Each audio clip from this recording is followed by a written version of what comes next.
আপনারা জামাতের আমিরের বক্তব্যটা শুনবেন আর ভিডিওটা বেশি বেশি শেয়ার দিবেন।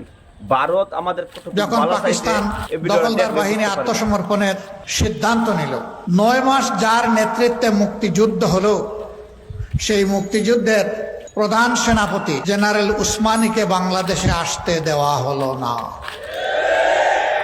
তাকে ত্রিপুরার রাজধানী আগরতলায় আটকে রাখা হলো।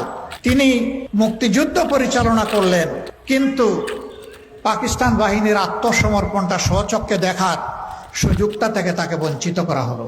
অধিকার ছিল তার হাতেই আত্মসমর্পণ করবে এই বাহিনী।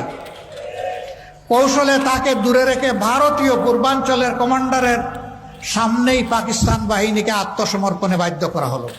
এবং সেই দিন 93,000, যাদেরকে লৌহ বাহিনী বলা হতো, আয়রন ট্রুপ, তাদের সমস্ত সামরিক যানবাহন, যুদ্ধাস্ত্র, রেশন, গাড়িগুলা সব কিছু উজাড় করে ভারতে নিয়ে যাওয়া হলো।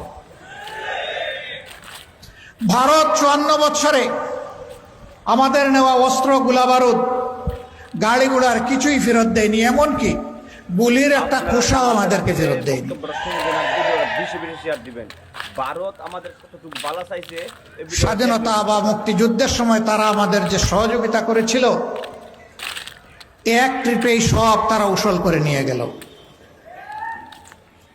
এরপরে ইতিহাস আরো করুন।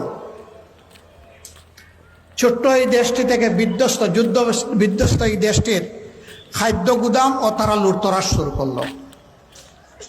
9ম সেক্টরের কমান্ডার ছিলেন মেজর জলিল, যশোরে তখন তিনি দায়িত্ব পালন করছেন।